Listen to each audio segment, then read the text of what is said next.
Overambitious is my middle name. Hey y'all, my name is Nat. I hope you're having a terrific day today, and for this video we are going to be doing my September TBR. Alright, before we get into anything bookish, make sure to hit like and subscribe down below, as well as tell me in the comments what's a book you're reading for the transition into fall. It's September.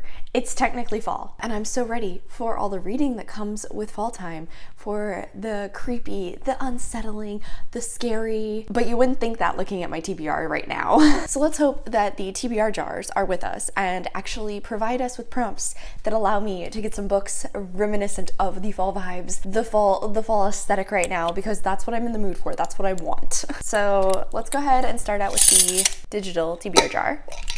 That was a really satisfying pop off. Okay, we're gonna go with this. Fantasy.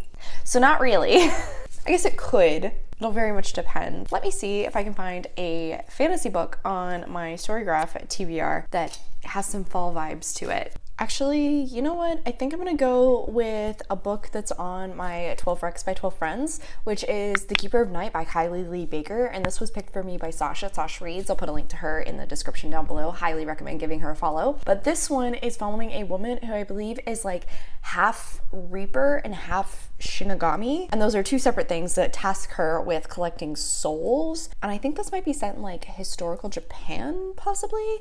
I've heard a lot of positive things about it. I think it's like a 5-star from Jan. And then with the Shinigami and the Reaper element, I definitely think this falls into the scarier aesthetic I'm wanting for fall time. What about physical? That one did not come off as satisfyingly. Okay, and we're gonna go with this one.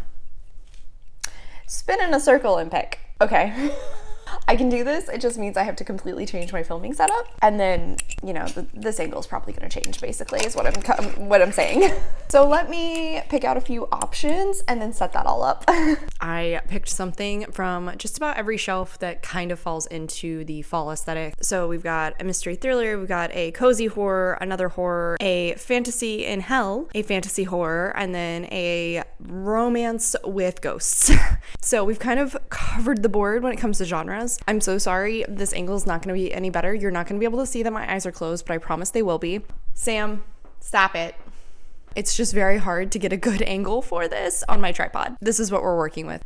If this was a pet pick, I would say Sam made his decision, but it's not.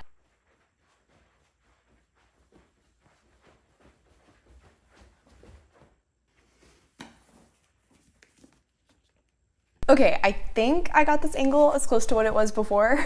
So I spun in a circle, obviously, and our pick was Sign Here by Claudia Lux. But obviously I got this one from Book of the Month because I believe it's set in hell, and I believe we're following this person who is one of the guys that makes bargains with people for their soul. And I think he's like doing his best to get the last person of this like very wealthy family in order to get a really big promotion.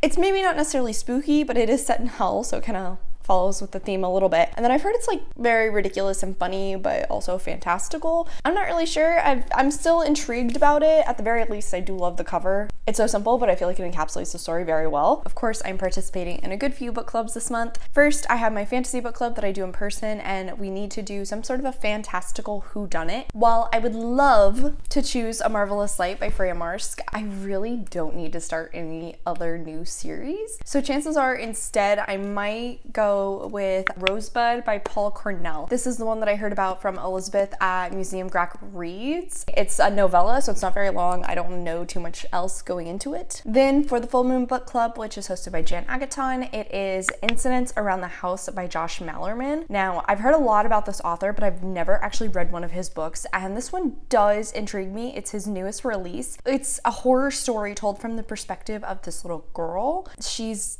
talking about this like entity in the house that she refers to as her other mommy, which is definitely unsettling. Kid stuff can be very creepy. I do have rather high expectations because I've heard so much about this author.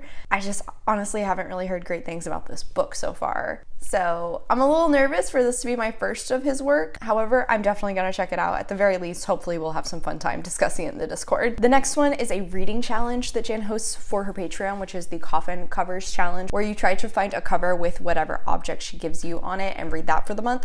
This month's choice is apple, and so I'm gonna try and finally get to Woman Eating by Claire Coda. I've put this on my TBR a few times now and I still have yet to get to it, but I just recently mentioned it in my 5-star predictions video, which I'll link in the cards, and that kind of reinvigorated me. I really do want to get around to this. I also just saw a rave review from Noelle 7 Pages on her Instagram about it. I want to love this, I really do.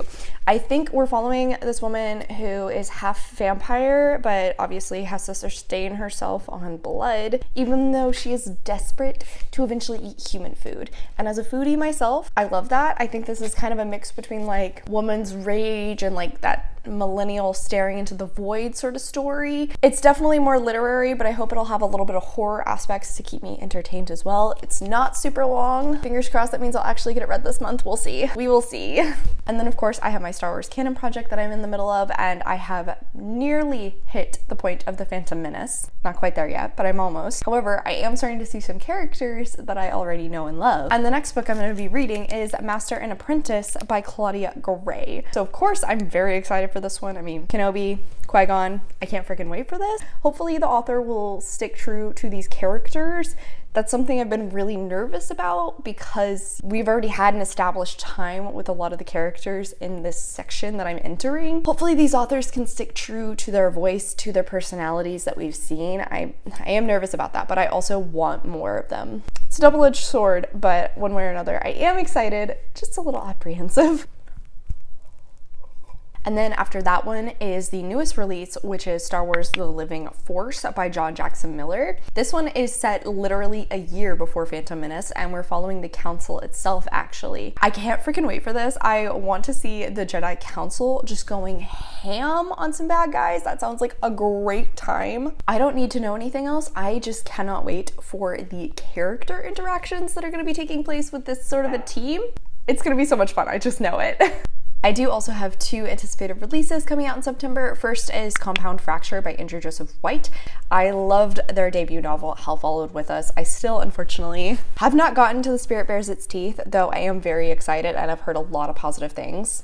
For being YA, this author writes some truly impressive gore and horrific scenes, but I also loved having a trans main character and also a character who was autistic. I do believe both of those are being represented in the main character in his newest book, and recently was the survivor of an attempted and has to try and figure out who's responsible for that, but ends up getting sucked into something much bigger in the Appalachian Trail. I'm so intrigued about this. I cannot wait. I love this cover. And then I know nobody will be surprised for me to say I'm also planning to pick up Somewhere Beyond the Sea by TJ Klune, which is going to be a sequel to The House in the Cerulean Sea. Listen, I don't know if there's going to be really anything new here, but if it's more of the feel-good happiness with this wonderful family of characters, I'm all for it. I can't freaking wait. Based on the cover, you can tell it's going to be following Arthur as our main character in comparison to Linus from the first book. I want more of Klune's writing. I can't wait to see these characters again. I'm sure this one will also feel like a big warm hug. Finally, I am going to be participating in one readathon this month, and that is the Squash That Series readathon, which is hosted by Bailey at Is Bailey Reading. I'll put information for it in the description down below. It's that you're trying to work through the 8 different wheels that are available to pick the book you need to read. For example, the first one is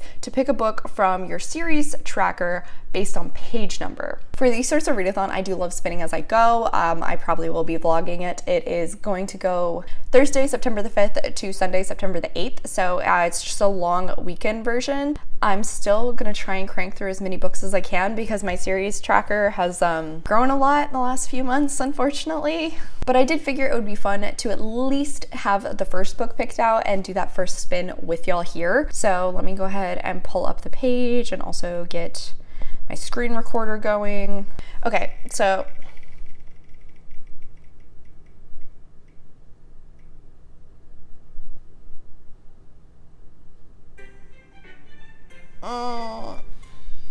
okay, it could be worse. Between 350 and 400 pages. Okay, let me see what falls into those parameters. You know what?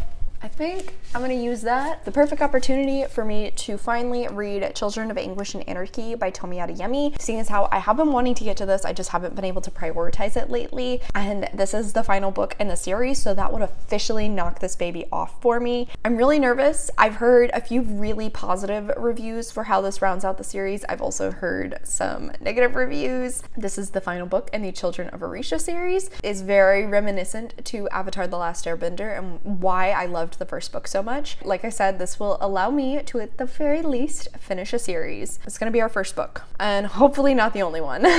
Okay, and I think on that note, that is it for my TBR for September, at least for the time being. Y'all know me, there naturally are gonna be a good few extra books added in at some point.